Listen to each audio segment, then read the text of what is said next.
think if we in the industry really want to achieve scale and really want to make a difference, make an impact in the space, then we have to consider partnerships, we have to consider consolidation. Flutterwave recently launched in Zambia, but going into Zambia and finding out that there was a company that already existed, we were aligned in the solution that we wanted to bring to market. So my name is Arthur Chupo. I work as a venture partner for the Baobab Network.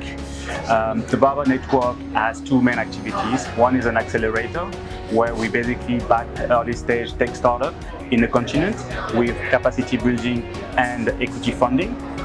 We do it across the continent, so sector agnostic. However, we want to look at only tech and tech across various verticals, education, health, financial services, etc.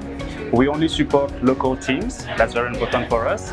And at the moment we have 13 startups across 8 countries. So for us, it's very exciting, to be at such an early stage within the VC world, because we want to be a platform for VC to come and invest in great startups made by Africans for Africans. Okay, my name is Yusuf Hussain, and I am the CEO and founder of a company called Signific.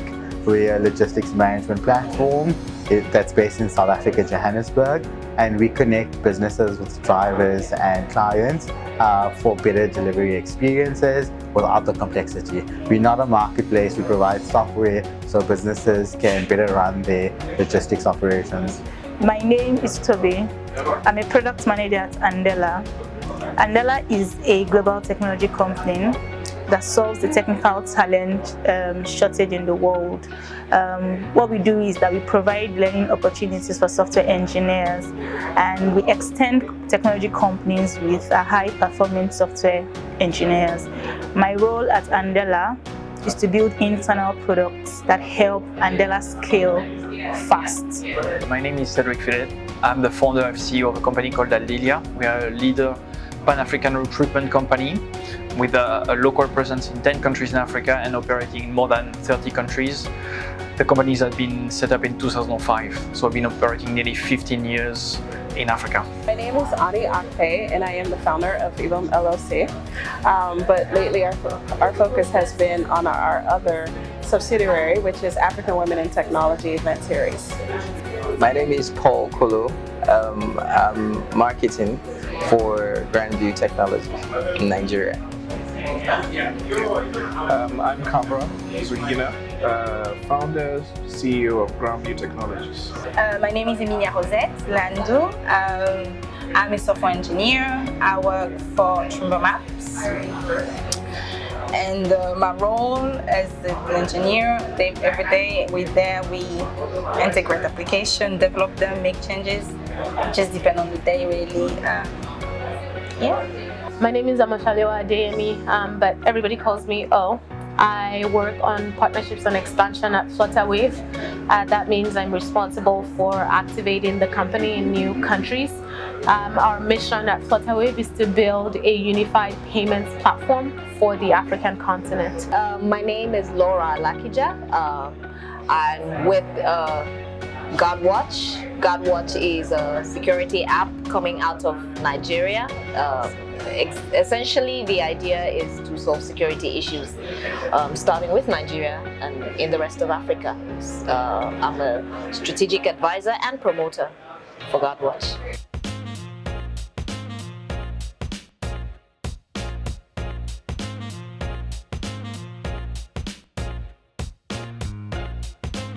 From an investor's point of view, what do you see as key obstacles to scaling, and how do you try to help beyond capital to overcome those? So a very interesting question. Toby's got a hit the nail on the head.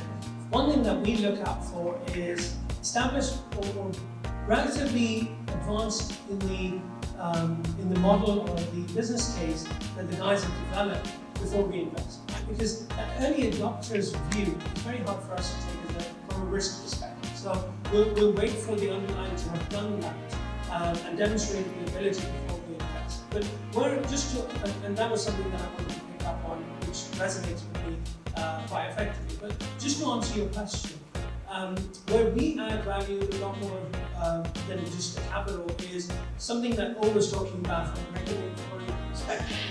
Now, had I known that, and if we'd been that close with Flutterwave from the investment standpoint, we'd be very close in helping them securing these licenses. That's what do I mean by that?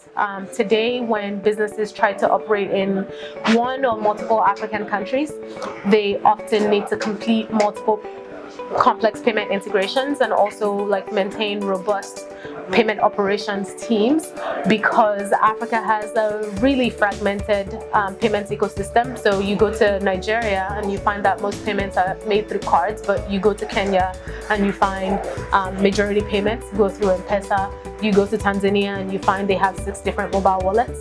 You as a business who sells shoes online should not need to worry about completing 10 integrations to operate in 3 countries. So what Flutterwave aims to do is do the complex integrations in the back end and in turn expose one singular platform that works cross-country, cross-payment scheme so that businesses can access all the markets that they have opportunity. Andela was founded in the year 2014 and we've skyrocketed in the past 5 years. And so my products are what products do we need in Andela to help our processes be more efficient? What products do we need to build to help software engineers become better at their skill? How do we track their current skill level and how do we know that they've gotten there? How do we communicate their skills to our partners that are on this same boat with us? So what we essentially do is we provide a client and operator app as well as a driver app. So the operator puts his orders in that needs to be delivered and then he optimizes that with a function called route optimization that tries and gets them the most efficient route. He then ships that to the driver. The driver then gets the notifications of all and his manifests that he needs to deliver, and then is able to fulfill his delivery. And then the client gets notifications to say that they get in their order at a specific time, and also able to communicate to the driver and the operator with regards to any issues on the delivery. So that's what we try to do, and it's a bit of an ecosystem that we try to create. Feedback loop. On the accelerator side, basically startup apply through our website, thebaobabnetwork.com/apply. Then we have our team, the venture partner team. We look at application, so we want to look at the scalability. Are you solving a problem? Is this problem big enough? Are people willing to pay for that solutions?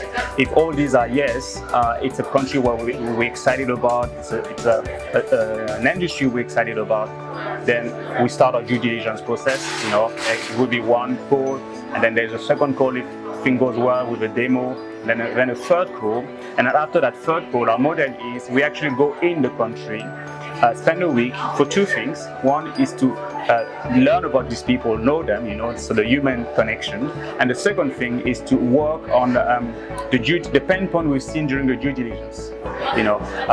We work with tech guys, so the product often is good, but then you still can help in terms of product development, financial model, how do you distribute your model, what's the strategy around. So all that capacity building is very helpful for them. At the end of this week, if we like the startup and if they like us, we put 25K equity funding and we work with them for 2 years. The goal overall is to have them investor ready. When you look at opportunities, when you are evaluating investment opportunities, what are the kind of things you look for?